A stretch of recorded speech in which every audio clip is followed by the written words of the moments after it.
It's just gone after 6 p.m. on a Friday night. Welcome to Cape Conscious Media. Today we are happy to be here, but also very sad to be here. There's a reality, and we are going to speak into that reality. I first want to welcome Jenni, Trethowan, as well as Samantha Hodgson. Jenni's from Baboon Matters and Samantha's from Baboon Watch, Cape Town. And today we are going to be speaking, about a very sensitive topic, something that we've been working on, many of us for years. I mean, Jenni and Samantha and others in the Baboon space for years. Myself, Chad from Beauty Without Cruelty over, the last year or two. I think, Jenni, I'm going to start off with you by just letting the audience know what is happening in a nutshell so we can really delve into this tonight. So why we are here and why we are gathering is that on the 29th of May, the Joint Task Team announced through a media statement their intention to remove 5 troops of baboons. And the definition of removing was either by actually physically removing the baboons to a sanctuary or off the peninsula, we're not sure, or killing them, or a combination of both. So this was the first we'd heard of it in this press release on the 29th of May. And what they announced is that they will be having an expert panel making presentations, and based on that, they would then make their decisions. So we are gathering because we know that the vast majority of people in Cape Town do not want the baboons to be killed. And we do know that we want solutions in place. So we are gathering to make sure that the voice of the communities and the voice of the baboons are heard, so that the decision makers make a well-informed decision, not just based on the experts, but based on the heart of what the communities want. Samantha, why is this matter so important in 2025? I mean, there's been a lot of news articles and a lot of people in Cape Town, South Africa, the world knows what the situation is, but why is this matter so serious? Why do we have to march tomorrow? Well, it's really serious because, so for example, I've worked with the CT2 troop of baboons for 3 years, very, very closely. And you literally get to know them, and you get to know the characteristics, you get to know what they bring to the table. So when you get to know an actual baboon troop as such, you realize what they bring. And what the worrying thought of is if they are removed, there are so many repercussions to not having baboons on the peninsula anymore. So you're going to be sitting here looking at zoos in the future because authorities are going to remove so-called all the baboons. So it's critical that we get down and we stop it now. Jenni, I'm going to go back to you on removal. There's a lot of it could have many meanings. What does removal mean? And with regards to what the authorities have informed us on, where do you think they're going? Removal, culling, all these terms are thrown around, but what does this mean?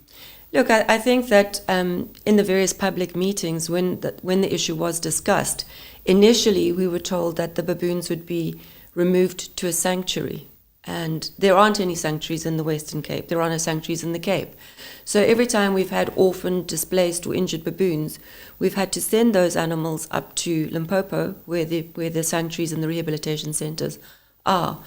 So when we first heard this idea that baboons would be moved to be removed, the question is to where? Where will you take them? Because there are no sanctuaries. And the authorities have been very vague on the issue. So this is because there's no plan in place and there's no decision. There's a lot of concern. Are the animals actually going to be physically taken to a safe sanctuary to live out their days in a beautiful place that is safe? Or is the term removal just another word for killing? And we don't know yet because we are waiting to hear back from the authorities. What do they really mean by remove? Samantha, over the last couple of years, there's been many incidents. You just want to take the viewers back into what has been happening, in recent times, and how these baboons have been treated, and how that affects our perception, or do we have to have hope in the authorities? No, we don't have a hope in authorities at all. From what we've seen, and when you look at, for example, a dispersing mail that goes from one troop looking for another troop to join, before they even get to the other troop, half the time they end up being killed along the way. So the authorities, we've got no hope in them, because everything that they were supposed to have brought in 25 years plus ago, they haven't brought in. So how now in 2025 can we now turn around and say, yes, we've got hope, when they haven't brought any hope in? So they just come in now in 2025 and they just basically lambast everything and just say, no, we're going to kill or remove. How, without implementing anything, how can we now have hope with the JTT and the authorities? And also, I think, just to add to what Sam is saying, is that, there's talk of a hard reset and it never happening again. If they do kill these 4 troops of baboons, it will be a hard reset and it will never happen again. But then one has to ask yourself, how? If there are still no baboon-proof bins in place after 25 years, if there are still no law enforcement people being fined under the current legislation, if there are still no strategic fences in place, how do we have faith? How can we have faith that there will be next year? And that next year, the baboons that remain will be safe. I mean, we've had 25 years, we've had court cases, we've had, I don't know how many workshops, meetings, public gatherings. So it's very difficult to keep thinking that the authorities will now suddenly come to the party. And I'd also like to add on what Jenni's just said. So Jenni raised a very important point there.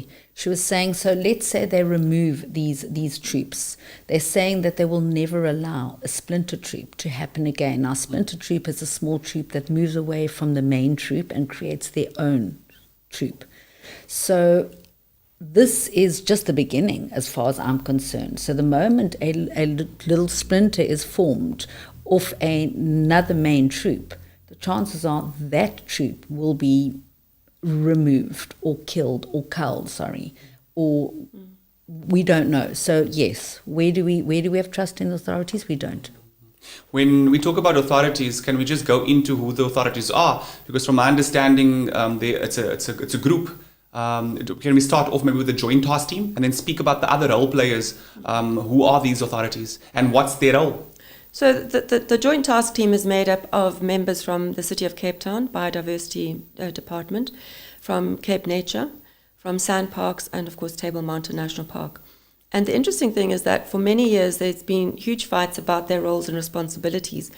But through the court action that Beauty Without Cruelty and Baboon Matters supported Reno Engelbrecht last year and Joe Bosman, it was very clear what the roles and responsibilities are. So the City of Cape Town is directly responsible for what is termed the nuisance factor. So they are not a conservation organization, but it is their job to make sure that waste management is well taken care of, law enforcement in terms of health and safety regulations, traffic calming. So they have very clear and distinct roles and responsibilities as a city.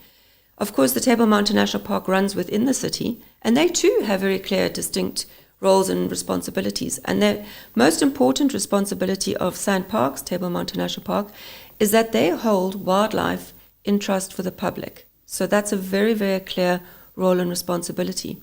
And then, of course, we come to Cape Nature, whose role and responsibility is to enforce the law and the rules and the regulations. And one of the things that I would just like to point out here is that the death rate of baboons has risen incredibly. We are seeing more and more baboons being shot at, being killed, and there are no investigations. There are no prosecutions. So people are getting away with murder, literally. And one of the things that we are calling for in the implementation of solutions is that there does need to be a hard reset of what the authorities themselves do. They need to enforce their own regulations and do what they need to do. It cannot be, Chad, that the baboons are punished and people are not. People need to be managed. Samantha, anything else to add on that? No, with Jenni on that side, nothing ever seems to happen. So if you have a look at the management of the CT2 troop and what we have seen, and nothing happens. We've had about 6 baboons now that have been shot in that area, and no investigation, none, nothing's been done. So how do you even begin? How do you even begin trusting or believing when that happens? Why is there no investigations? Why are they doing nothing? I'd like to get into the psyche of people and the so-called baboon-human conflict. I mean, can we talk about that? Because that's automatically what people, baboons and humans are fighting, and it's our land or our homes, and we as humans can kill the baboons because they are a nuisance. So can we go into that psychology? Is there any studies or anything that you can share with regards to that? What is happening there? I think one of the unintended consequences of the authorities introducing this landscape of fear. So I think it was in 2015-16, there was a notion of let's introduce a landscape of fear. So we will hurt the baboons to teach them not to come into the villages for the easy food. So we don't want the baboons coming into urban areas where they are accessing easy food. So instead of dealing with the lure, that is the waste management, the easy food, they thought if we hurt the baboons and they used paintball guns, then the baboons would learn to stay away. But the landscape of fear simply doesn't work because the lure is so big. But as I said, the unintended consequence, as far as I can see, is that residents who do feel frustrated by the baboons coming into their areas every day, we acknowledge that baboons can cause damage. But what people are seeing the authorities do is they've got paintball guns, so let us also get a paintball gun. And I do believe, Chad, very sincerely, that if the message from the authorities had been manage your own home environment effectively, instead of picking up a paintball gun and hurting the animals, I think we would be looking at a very different scenario. But people have taken the idea that the authorities are doing it, therefore it's the right thing, and they are doing it too.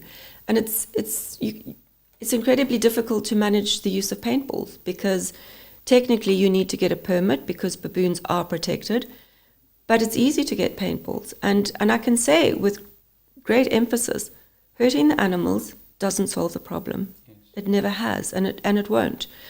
They need to get down to the core issues and start managing people. And any suggestions on how people can be managed? Is it an education thing? Because we do need to be human beings, and we are the custodians, and we sort of we're smart, right? We think we're smarter than them. So what do we do? Well, I think firstly, a lot of the blame, and I use the word blame, lies at estate agents. Sorry to say that, but if you're going to sell a house in a baboon area, you need to notify the people that are buying that house that there is a baboon, that there is this issue. And if they buy the house, they've got to know. If they rent a house, they've got to know that this is a baboon area. So I think a lot of that stems from that because people need to know. We have had people coming into the area that had no idea baboons were there, and they've been caught off guard. So I look at it and I think, what, if you're coming into a baboon area, baboon-proof your house. It's not that difficult. But again, Sam, sorry to interject, but in 2009, Marianne Nievoort from the city of Cape Town hosted an expert symposium. And at that time, if you look at what was agreed upon at that expert symposium, they were going to impose title deed restrictions. So if you were building or buying a home, there would be title deed restrictions according to living as a neighbor to the Table Mountain National Park. Nothing's ever happened about that. So as Sam said, people, and it's not just residents. If you look at the Kommetjie main road, there's a light industrial area there. And the majority of the factories in that particular complex are food production factories. And there's no restrictions on what they can or can't do. And because they are not managing their waste or their factories effectively, the baboons will run down from the sleep sites across a very busy main road to get handfuls of nuts and to get hold of peanut butter sachets, for example. So there has been nothing done to educate people or to then enforce the law. If people were fined on a regular basis, they would pretty soon have effective management systems in place. But nothing's happened. It's just the only ones who've been punished are the baboons. And the most effective method, if you were in the city and there was one method that you can implement that would drastically, reduce the baboon-human conflict and then solve the issue? Because the idea here, from my understanding, is to keep the baboons in their areas, right? Yes, it's that's not what to we have want. them come into. Is that what? Can you speak into that? That's exactly what we want. We all want the same thing. We don't. It's not that the activists want this and the so-called haters want that. We all want the same thing. So first of all, waste management, which we've been told, it's not actually going to make that big a difference. How do we know? Have they done it? Have they tried? Do they know how it's going to work? So that is a huge problem. Number two, people need education to know if you're going to have a vegetable garden, you need to, what are you going to do with that vegetable garden? You're living in a baboon area, so you need to secure your vegetable garden. You need to secure your waste. You all have to do your part if you're going to live in those areas. And I look at in 2001, I think there was a few of us that went around. We baboon-proofed the whole of Komiki using tie rope methods. It takes 1.5 minutes. What amazes me is people have been living there for years. Why did they not do it themselves? Why is everybody waiting for somebody else to come along? I believe a lot of the things they can actually start doing, they can do themselves until the authorities wake up and produce that baboon-proof bin that is 100%. Right now, doing it yourself, it will help, but it's not going to make that huge difference. And if people are aware that they're moving into an area where there are onus is on them, the onus is on them to make sure they baboon-proof their house. If there's no attractants, there's no reason to come down. There's no reason. But unfortunately, humans are giving them a reason to come down. And we've got to take away that reason. What are the other reasons, Jenni, that they are coming down? Besides, access to easy nutrition. Are there any other reasons? Well, definitely in summertime, it's water. If you're a little baboon staying on Slankop Mountain, for example, and you look down into Komiki, you can see that there's lots and lots of swimming pools and water. So there used to be water provisioning on the mountains, and then in some of the fires, those water provisioning points were burnt out, and the authorities have refused to allow them to be replaced. So I think water provisioning is very important. And then I really am of the opinion that we should try food provisioning on the mountains as well, because I think food provisioning would break the habits. The baboons are of the habit now, particularly the waterfall troop, which has a great big target on their back. They can go down into Simonstown and they can get huge quantities of food every day. If we started a short-term provisioning trial with water and with food, and got the baboons out of the habit of going down into Simonstown, I think we would see an improvement. But one of the things that our colleagues have noticed is that there is also an increase in the baboons feeling unsafe on the mountains. So people are going onto the mountains and shooting them. There are more snares, and that's not just for baboons, that's for wildlife. So we do need to make our mountains safe, not only for people, but for the wildlife. And again, I think there's a huge amount of work that could be done that makes the mountain more secure for wildlife and people.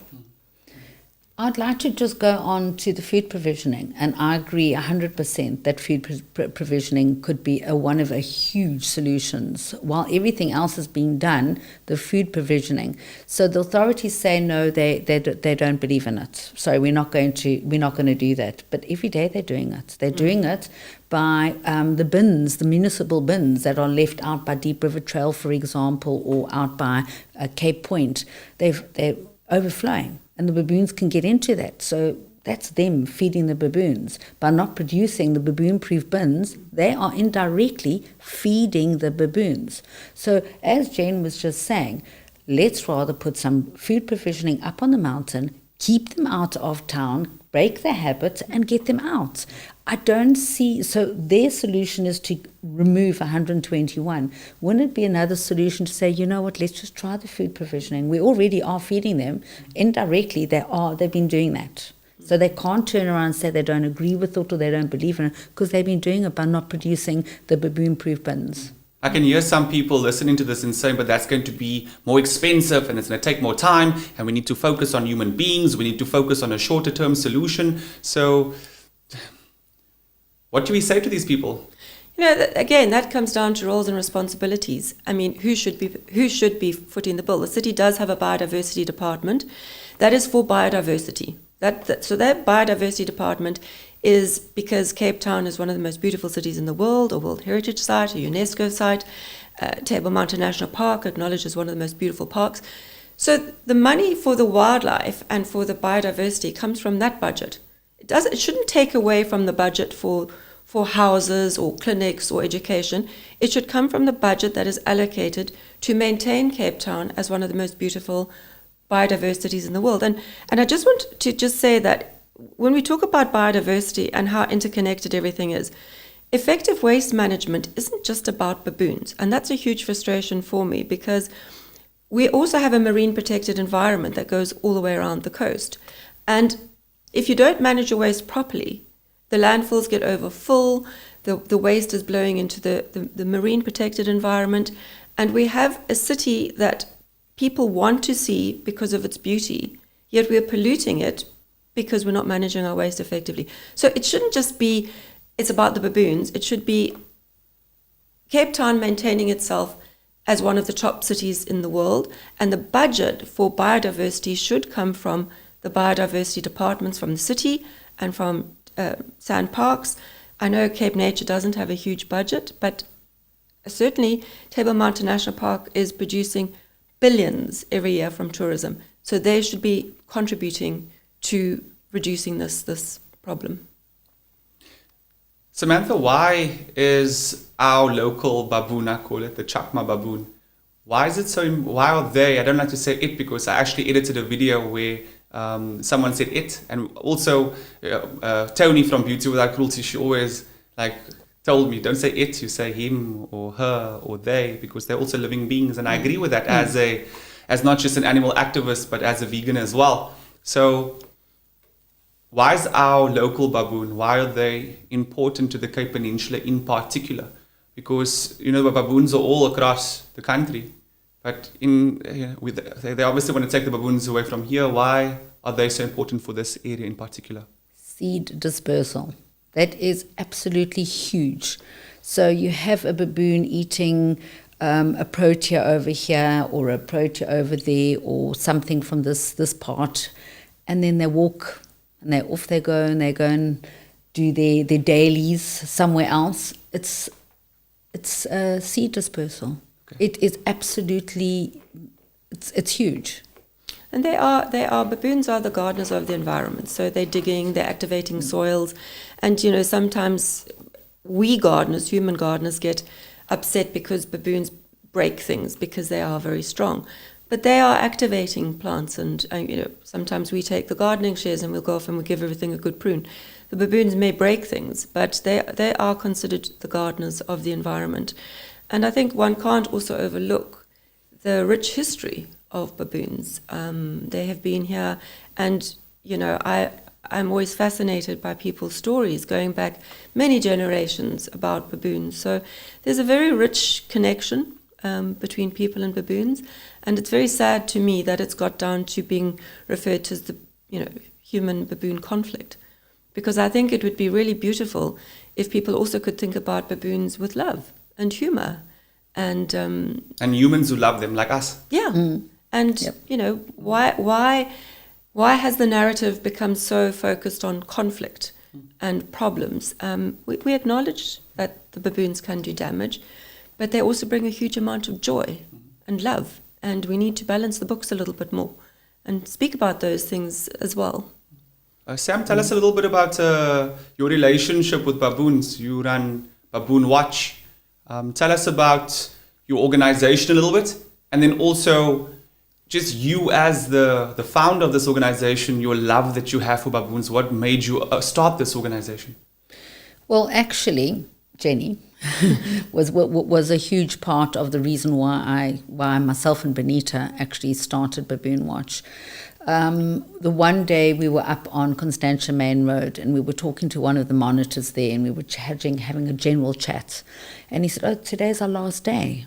We looked at him and we said, "What do you mean?" He says, "No, They're no longer going to be a managed troop, and I'm talking about the CT2 troop specifically. What CT? Because I hear CT quite a lot. Can you just tell- Constantia 2 And the troop. the other troops quickly, because I hear the different troops. Now, can you maybe name the 4 that are at threat? Yes, so it's the CT1 and the CT2, which is in Constantia area, and then you've got the Waterfall troop in the Seaforth, which is Simonstown area. Okay.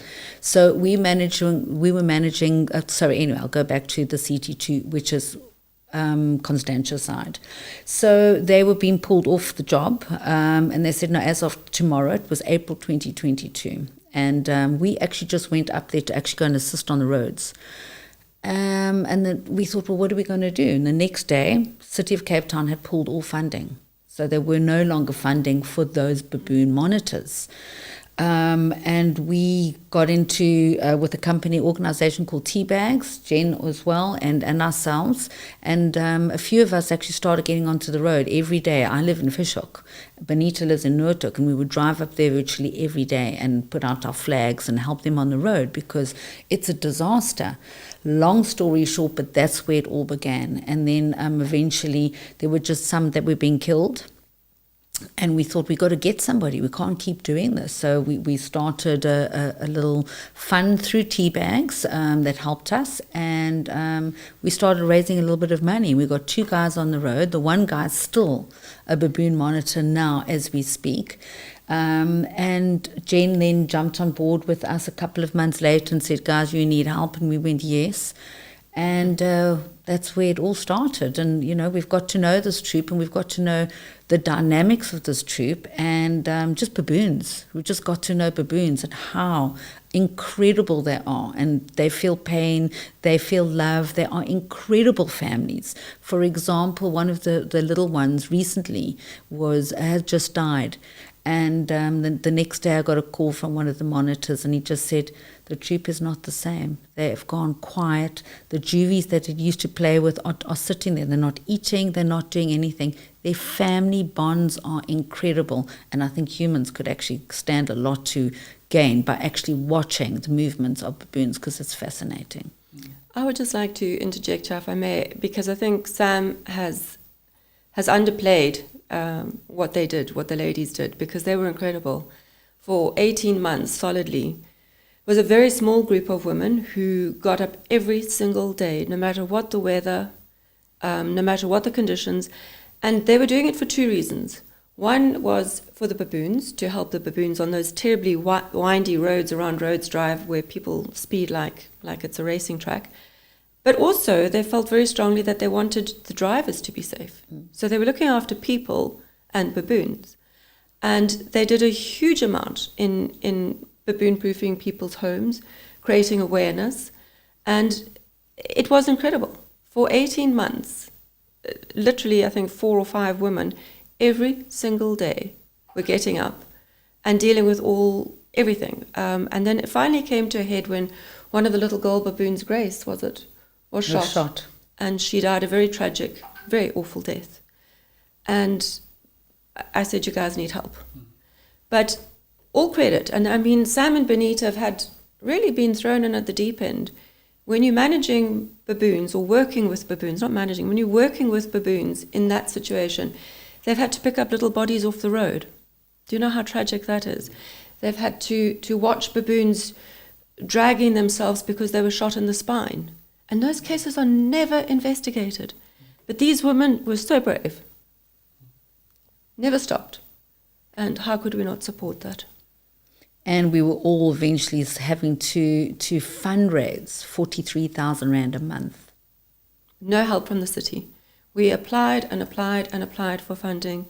And even though our teams were working phenomenally well, with no pain aversion whatsoever, they had reduced the baboons from going into homes on an almost daily basis to, I think we had 1 home raid in a year, and the guys were devastated. They're like, oh my God, the baboons have just been in somebody's house because the window was broken. But that's how effective they were, with no pain aversion whatsoever. And yet funding, Sam and Benita, oh gosh, I can't begin to say what credit these ladies are due, because they were fundraising. I mean, Baboon Matters put in a lot of money for sure, but they were fundraising every single month to make sure that we could keep the guys working. And I can't remember how many team meetings we Please. had where we had to say to the guys, there's no more money. And then we'd have a desperate appeal and we'd be able to keep going again. So they did a phenomenal, phenomenal body of work. And so too did the Green Group of Simonstown with the Seaforth Troop. So there we had 2 projects that were doing the same work with no support from the municipality, very little support from the communities. And both projects proved without a shadow of a doubt that by working with the animals, with the baboons, you don't need pain aversion. And it was proved over 2 years that these systems work, and yet they've gone back to shooting the baboons with paintball guns. Unnecessary. Yeah, because Green Group and us, Baboon Watch, worked very similarly with getting guys in and no paintball guns, and we've seen the difference in the baboon itself we can see the difference in them. You know, they're now actually scared of the guys. They're not as freely moving anymore. They're aware of the guys because now they've got these paintballs, and we were effective. So to actually go for that amount of time of no paintballs to bringing them back in when we were already doing the job was already done. It didn't need them. Since the paintballs have been in, don't really see much. It's not like they've come in and they've said, look guys, it's huge difference, you know, we're managing to keep them out of town all the time. Nope. So whether you have a paintball gun or not. I'd like to go back to Grace, and I know it's a sensitive topic, and I know it's probably going to take you back, but I think as human beings, you know, we can talk about topics and have our opinions and give stats and give suggestions, but for me the most emotive content, you know, as a journalist and someone who wants to drive change, is actually to get people to feel and live or relive an experience. So I'd like, you know, if you'd like to go back to that day or to that time and maybe just tell us that story from your heart. I actually was not present on that day. I was supposed to be on duty, and then I had family over, and I said, guys, I can't come. Benita was up there. But the story is that she was, people heard a noise, didn't realize, I don't think at the time, that it was a gunshot. And the baboon Grace was sitting up on the wall. And then they noticed when she came down that she couldn't breathe because the bullet had gone into her lungs. She suffered for a fair amount of time before SPCA actually came out, and I think they euthanized her there and then. It was terrible. Yeah, it was terrible for the people that were on the ground. Why did they kill her? For them, it's simple. I don't think there's much thought process behind it. It's just, I suppose, they're looking at them as, let's just it's easier way to get rid of them. Let's just shoot them. I think that is a big problem, is that there's this unintended consequence of thinking that if you hurt the animals, if you hurt the baboons, it's going to solve the problem. And I really wish we could get it through to people that almost every single baboon who goes into the vets, whether it's been injured or whether it's been killed, you will see multiple pellets, bird shot, slugs. One person even shot one of the little juveniles with an AK-47. Never investigated. And in that particular case, if I've remembered correctly, it didn't kill her straight away. She dragged her little body, her spine was shattered, and she dragged her little body trying to keep up with the troop. Now, you can't see those things on a daily basis and expect it not to affect the men who work closely with these animals. They know them individually. You can't expect it not to affect Simon Benita or Luana, who work so very closely with the individuals. And we have been criticized by the researchers, the authorities, for getting too close to the animals, for giving them names. They would prefer us to use codes, TK1, WWF3. They don't like the fact that we know the animals individually. They don't like the fact that we speak about Lefty, or we speak about Grace, or we speak about Tibbs, who is very, very pregnant at the moment. But to me, I think the fact that we do know these animals so well, We do recognize the individuals. We recognize the personalities. Some of the males are very good alpha males, and they lead their troops really, really well. And then you get some of them who are quite lazy. You get some of them, So I think getting to know the animals so well has given us an unbelievable window into their world. An insight, yes. Yeah, and an unbelievable opportunity to learn. And I'm astonished that the authorities, the researchers, feel that we've done it wrong, because if you look at all the great primatologists, Dr. Jane Goodall, she named all of her chimps. Diane Fossey named her gorillas. Slabowski, I've gone blank, he named all of his baboons when he was studying them in Kenya. Shirley Strum named her troop. So, but the fact that we've done it as activists, it's too emotional. And I really do believe that we need to hold on to that, because as I said earlier, we need to balance the books. We can't be completely dispassionate about these animals and talk in a completely dispassionate way that we're going to kill 120 and forget that those 120 are family members. They are troop members. They belong. So I'm really pleased that we have this opportunity, and thank you for being here to create this opportunity, yes, for people to hear that there are individuals here. And we can't overlook one individual for the greater good of the rest. And just adding to the troop, the names, we give them the names so we know who we're talking about. So Benita will go up into the field and she'll say, so-and-so has been injured, or this has happened, or that's happened. And we can relate, we know exactly who she's talking about. And even if they didn't have a name and they were TK1 or TK3, we would still know the baboon. So the name does not mean anything, because we would still get to know that baboon. And interestingly, to go back on history, most of the time it was actually the monitors, the rangers who were working so closely. They named the baboons. And why did they name them? Because they got to know them so well. So the one individual who springs to mind was a lovely big lad called Carpenter.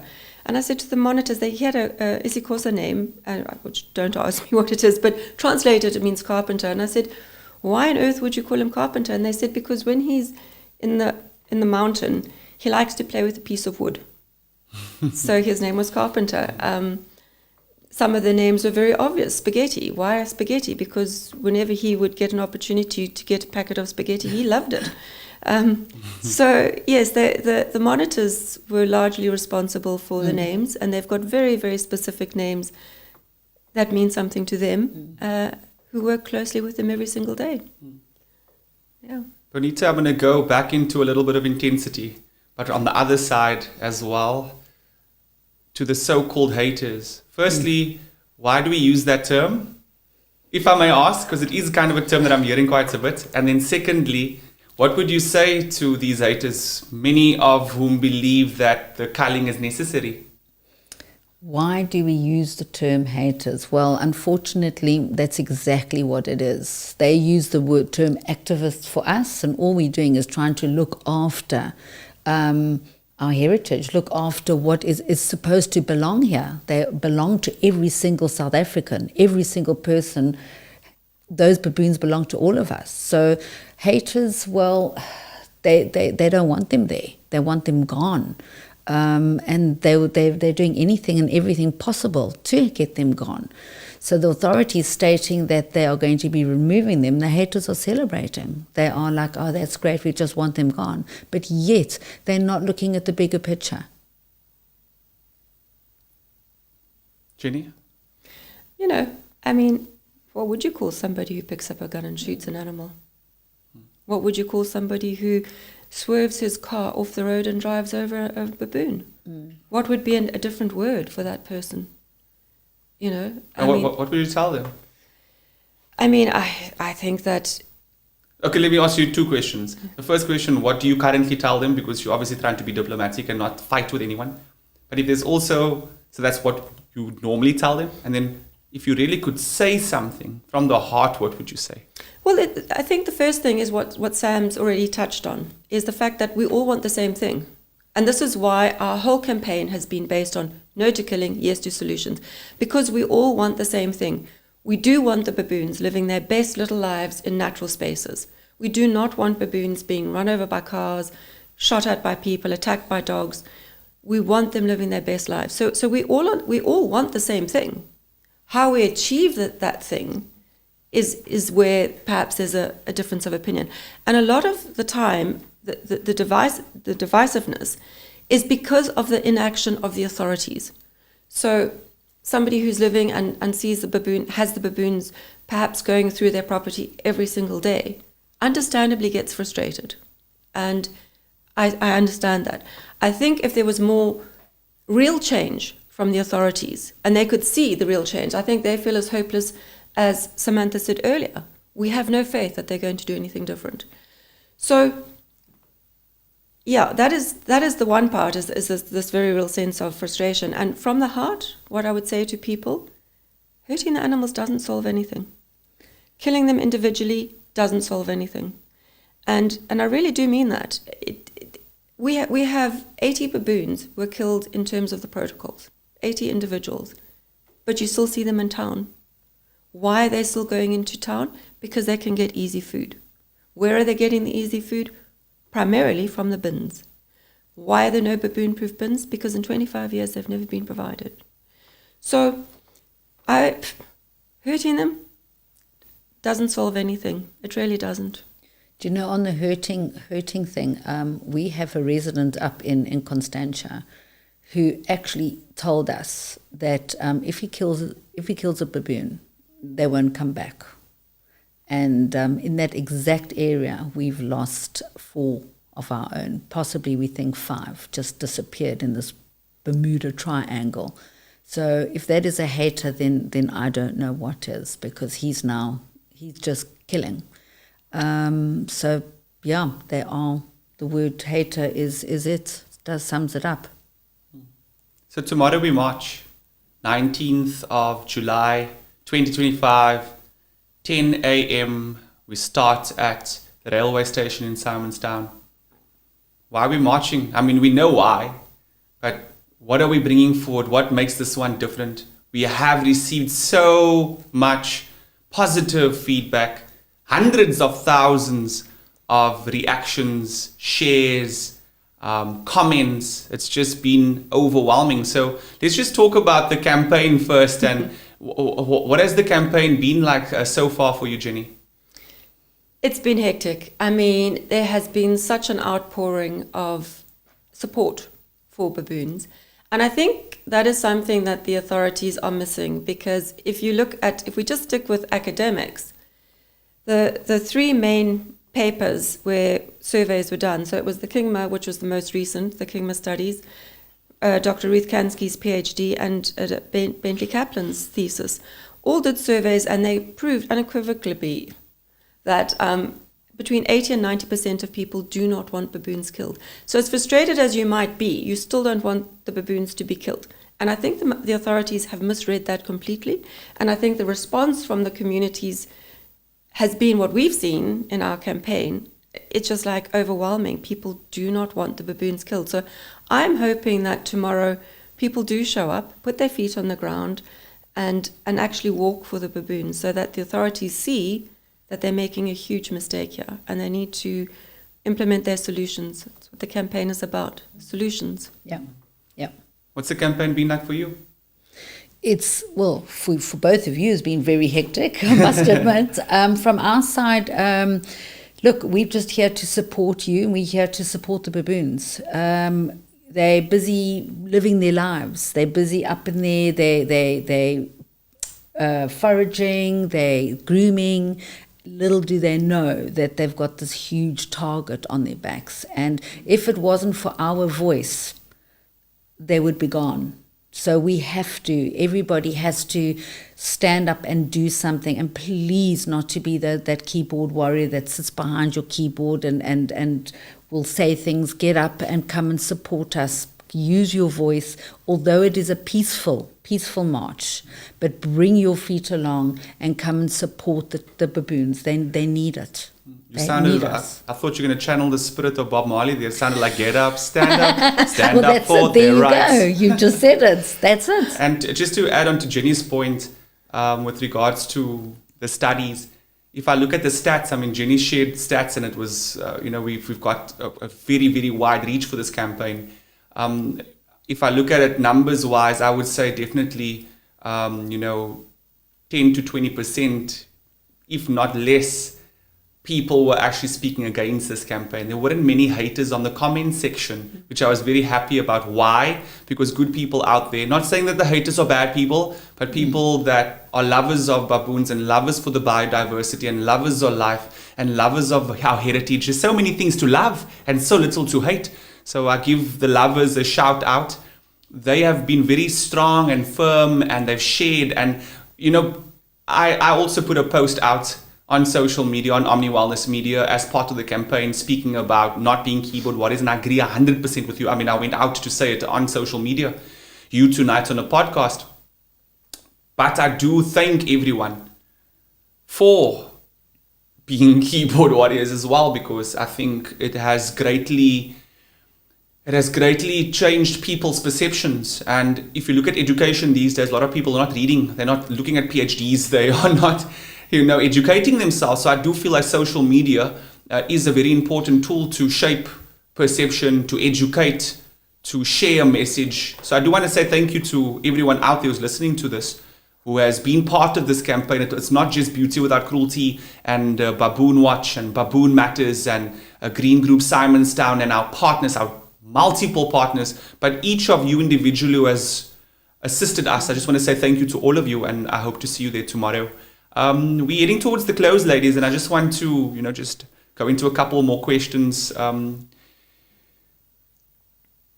What gives you the hope of going? Because Jenni did mention to me, Chad, I didn't know this. I thought after the March, the campaign's going to be over. And then Jenni was like, no, bro, I'm not letting you and Beauty Without Cruelty off this time. You are going to continue. Beauty Without Cruelty and Baboon Matters, Baboon Watch, we've been doing this for a long time. I've been executive officer of Beauty Without Cruelty for the last year. But I stepped into us having a baboon campaign on our as part of our mission.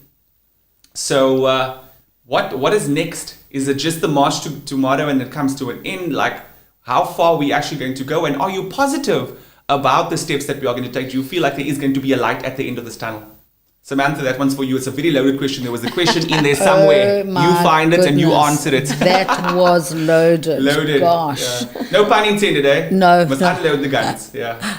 So, yes, tomorrow is actually just the start, really. Yeah. Tomorrow's just the start, just to let the authorities know that it is a no to killing, and there are solutions. There's definitely solutions. We've all just got to sit around the same table and talk about those solutions. So we have got a battle ahead of us. But we all are prepared for this battle, because under all our watches, we Baboon Watch, Baboon Matters, we're not going to let this. Green Group, we will fight this till the bitter end. The bitter end, not the better end. Well, it is the better end, actually. That works. It is the better end. So it's just the start. What comes forward from here, we actually still have to sit down, and we've all got to sit and talk. I think our main focus right now was the protest and getting people aware of what is going on. And I think that awareness through this campaign has started that snowball, and the snowball's just going to get bigger and bigger, and we've got a way to go. But yes, I do feel very positive, because of, as you quite rightly said, the keyboard activists do play their role. So, and all of us play our role. So if we all stick together and we all work together, I do think we can achieve, and I do think we can find solutions. You just gave me an inspiration for a campaign, because, me as a person of color, I really want to make these topics known to other people of color. I did an article recently. It was my most viral piece of content ever. At the moment, it's sitting on 600 shares. So that is anything between 50 and 120,000 people saw that, which is quite extensive. And it was actually shared mainly by non-people of color, or may I rather say white people. And it was very interesting, because in it, I used the intersectionality, the connection between baboons and humans. And also the history that humans once went through, that baboons are going through now. And we're not going to go into that, because it is a very, very sensitive topic.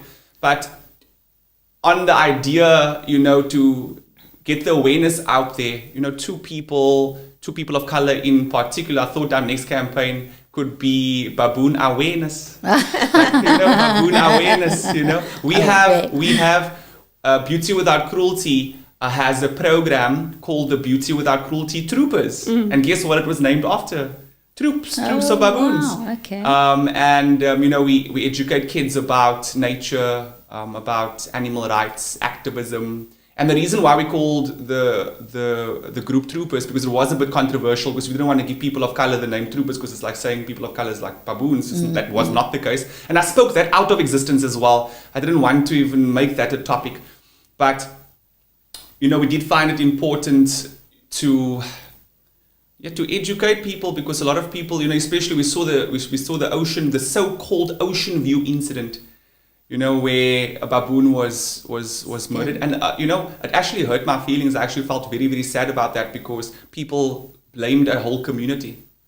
And the people in the comment section as well, people were using, it wasn't very friendly. And it made me feel like we still have a long way to go. And through everyone understanding the relationship that we have with animals, maybe our human connection will improve as well. So yeah, there's a lot that I just said there now. And there's an article about that. If you want to read it, you can go on to Beauty Without Cruelty's social media, our Facebook page. And I spoke in much more detail, with much more clarity, with emotion, but much more structured. So yeah, I think intersectionality is very important, because the way, what did Gandhi say? Gandhi said the way we treat our animals is the way in which we treat each other. Jenni, do you think that is important? That the baboon-human connection, we don't look that different. We share inquisitivity. Indigenous people, we migrated with the baboons, and we have a good relationship with them. Do you think the human-animal relation is also a very important thing that we need to take seriously and go into? Can our connection with animals bring us closer as human beings?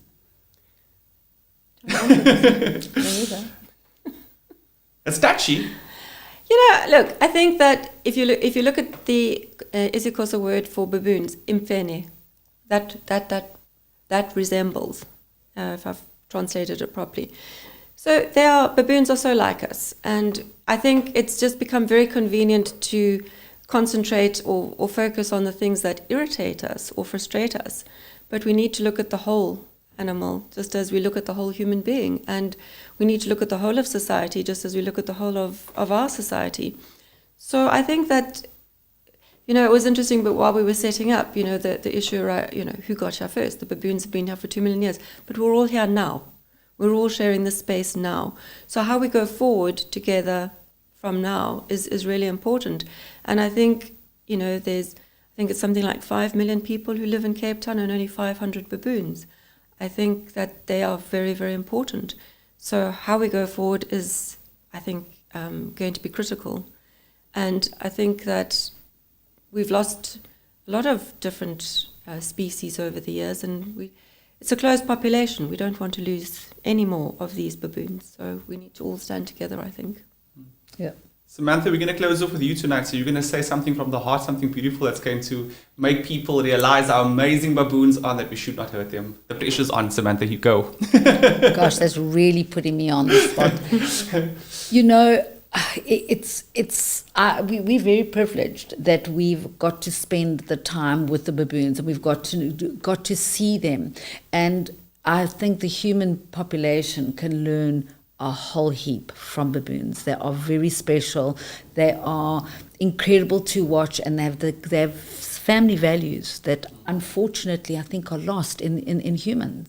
The human value isn't there anymore. Family bonding and family is huge in baboons, and I think that's what we could stand to understand and learn about, is their family bonding. Thank you, ladies, so much for coming, Thank for you. giving us your time and expertise, and we're looking forward to giving you more airtime on Cape Conscious Media. Cape Conscious Media, as the name said, was founded for voices like this. And I just want to say thank you to the station, to Nansel Hopley and everyone at Cape Conscious Media for making this venue available for us. I mean, they didn't charge us, and it's always a space for us to speak truth and share these messages, because without media, without us being able to speak into something, people would not hear this.